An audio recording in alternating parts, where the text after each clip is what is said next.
सो cam छो public. तो आज हम सॉल्व करने वाले हैं प्रोबेबिलिटी चैप्टर का एक क्वेश्चन कुछ ऐसा है हमारे पास। The probability mass function of random variable x is defined as p of x is equal to 0, उसकी वैल्यू है 3c²। Probability of x is equal to 1, उसकी वैल्यू है 4c minus 10c²। Probability of x is equal to 2 की value है 5c minus 1, where c is greater than 0 है। And probability of x is equal to r if 0 है, if r is not equal to 0 1 2, मतलब r की value जो है वो 0 1 2 नहीं है, तब उसकी प्रोबेबिलिटी क्या है 0। इन शॉर्ट इसका मतलब क्या हुआ, 2 से सभी बड़ी वैल्यू के लिए एंड 0 से कम वैल्यू के लिए x की सभी वैल्यू जो है वो क्या होगी 0 होगी। Then find the value of c. Second, probability of 0 less than x less than 2 by x greater than 0. Third question है the distribution function of x and the largest value of x for which f of x, capital F of x is less than 1 by 2. सबसे पहले तो यहाँ पे question में हमको क्या given है, यहाँ पे हमारे पास तीन प्रोबेबिलिटी है, x इज इक्वल टू 0 के लिए, x इज इक्वल टू 1 के लिए and x is equal to 2 के लिए। हमको फर्स्ट क्वेश्चन में फाइंड आउट करनी है वैल्यू ऑफ सी। तो उसके लिए हमको पता है किसी भी क्वेश्चन में सभी जो प्रोबेबिलिटी होती है उसका सम ऑलवेज क्या होता है 1। प्रोबेबिलिटी डिस्ट्रीब्यूशन में सभी की जो प्रोबेबिलिटी है उसका सम क्या होता है ऑलवेज 1 होता है। इसका मतलब probability of x is equal to 0 मतलब 3c² plus probability of x is equal to 1 मतलब 4c minus 10c² plus probability of x is equal to 2 मतलब प्लस 5c माइनस 1। इसका जो आंसर है वो क्या होगा 1 होगा। ये प्लस 1 सामने ले लेंगे तो माइनस हो जाएगा, 3c² माइनस 10c² हो जाएगा minus 7c² plus 4c plus 5c वो हो जाएगा प्लस 9c माइनस 1, ये प्लस इस साइड आ जाएगा तो माइनस 1 हो जाएगा।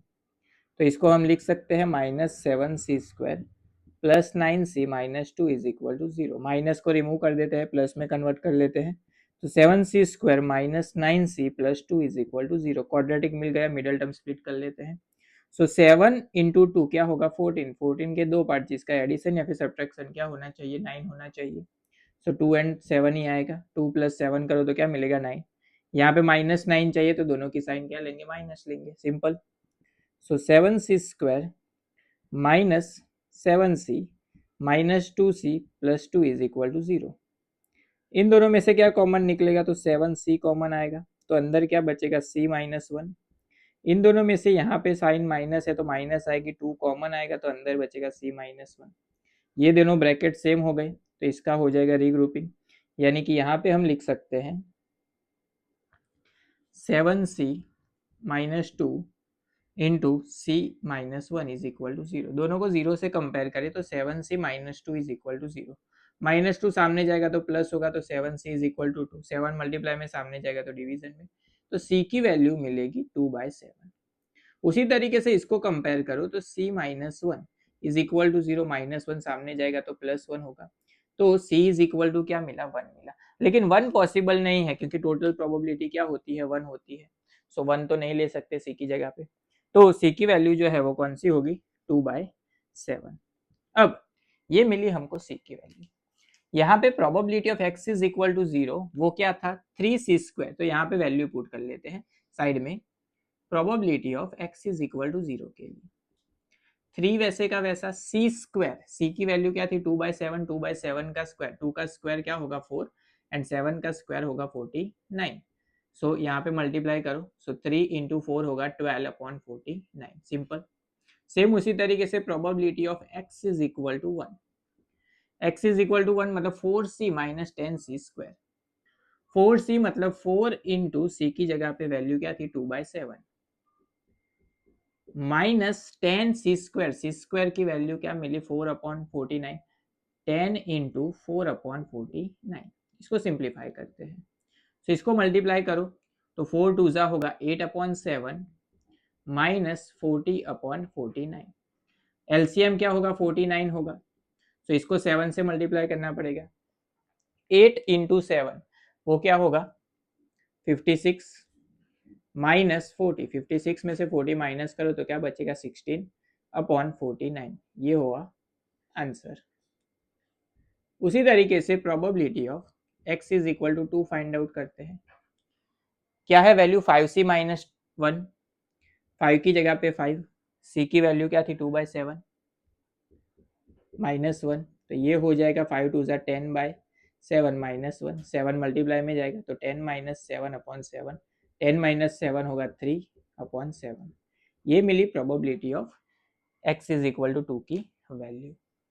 अब यहाँ पे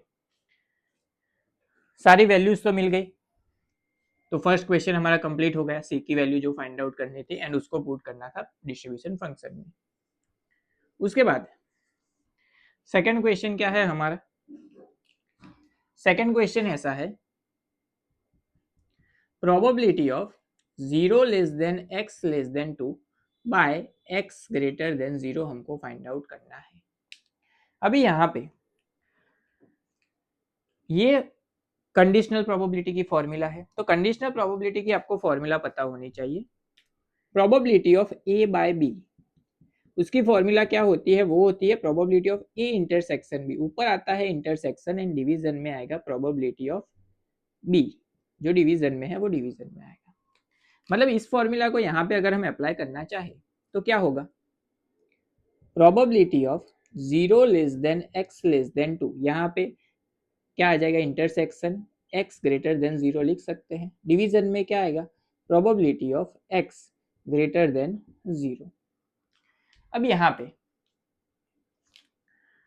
ये जो वैल्यू है 0 less than x less than 2, इसके बीच में वैल्यू कौन सी आएगी 1, x greater than 0, greater than 0 मतलब कौन सा पॉसिबल होगा 1 एंड 2, दोनों का क्या लेना है, दोनों सेट का इंटरसेक्शन, मतलब 1 एंड 1 आएगा। So probability of x is equal to 1 ऊपर बचेगा, नीचे क्या बचेगा, तो probability of x greater than 0, 0 से बड़ी वैल्यू तो 2 ही है, probability of x is equal to 1 and plus probability of x is equal to 2, यहाँ पे देख लो 1 एंड 2 है। अब वैल्यूज पुट कर लेते हैं, probability of x is equal to 1, उसकी वैल्यू मिली थी 16/49, डिवीजन में probability of x is equal to 1 की वैल्यू 16/49 प्लस यहाँ पे क्या था 3/7, एलसीएम ले लेते हैं तो 16/49, इसको 7 से मल्टीप्लाई करना पड़ेगा दोनों को, सो 16 प्लस इसको 7 से मल्टीप्लाई करो तो 21/49 लिख सकते हैं। सो 16/49 अपॉन इसका प्लस जो है वो क्या होगा 37/49, 49 कैंसिल, तो आंसर होगा 16/37, जो हमको फाइंड आउट करने के लिए बोला गया था। यानी कि probability of 0 less than x less than 2 by x greater than 0, उसकी वैल्यू क्या मिली हमको 16/37 मिली, सिंपल था। अब उसके बाद क्वेश्चन नंबर 3 में जाते हैं। क्वेश्चन नंबर 3 क्या है हमारे पास, तो क्वेश्चन नंबर 3 कुछ ऐसा है जहां पे हमको फाइंड आउट करना है the distribution function of x। Distribution function मतलब क्या होता है, capital f of x find करना है। तो कैपिटल f ऑफ x वो किस तरह से फाइंड आउट करेंगे, तो x की जो वैल्यू है वो कौन सी है, 0 है, 1 है एंड 2 है, क्रॉस क्या होगा प्लस होगा। सबसे पहले 0 की जो वैल्यू है वो वैसी की वैसी आएगी, कौन सी है 12/49, सो 12/49 वैसे का वैसा लिखेंगे f ऑफ x में। यह है क्वेश्चन नंबर 3 हमारा। उसके बाद 1 के लिए क्या करेंगे, तो 0 के लिए जो वैल्यू लिखी कौन सी है 12/49 प्लस क्या करेंगे 1 की वैल्यू, 1 की वैल्यू क्या थी 16/49, इन दोनों को प्लस करो तो हमको क्या मिलेगा 28/49 मिलेगा, तो यहाँ पे वैल्यू आएगी 28/49। उसके बाद 2 के लिए फंक्शन क्या होगा, यानी कि 28/49 जो मिला प्लस क्या आएगा यहाँ पे probability of x is equal to 2 की वैल्यू यानी कि 3/7, सो 28 प्लस यहाँ पे एलसीएम क्या होगा 49 होगा, तो इसको 7 से मल्टीप्लाई करना पड़ेगा, 7 इंटू 3 हो जाएगा 21, सो ये हो जाएगा 49/49, आंसर क्या मिलेगा 1, मतलब यहाँ पे वैल्यू क्या आएगी 1। तो ये चीज याद रखनी है, जब भी आपको डिस्ट्रीब्यूशन फंक्शन फाइंड करे तो उसमें कैपिटल एफ ऑफ एक्स की जो लास्ट वैल्यू है वो ऑलवेज 1 मिलनी चाहिए, अगर 1 मिलती है तो ही आपका टेबल जो है वो क्या होगा, सही होगा, बाकी सही नहीं होगा।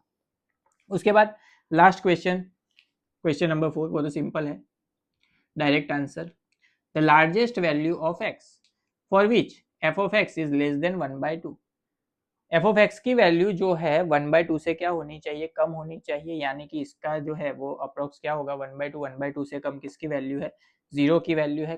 किस वैल्यू फाइंड करनी है, x की वैल्यू, तो x की वैल्यू क्या है 0 है, तो हमारा आंसर होगा 0, जिसके लिए एफ ऑफ एक्स की वैल्यू जो है वो क्या है लेस देन 1/2 है। तो इस तरह से आपको अगर प्रॉपर फॉर्मूला पता है तो आप इस तरीके से आंसर फाइंड कर सकते हो।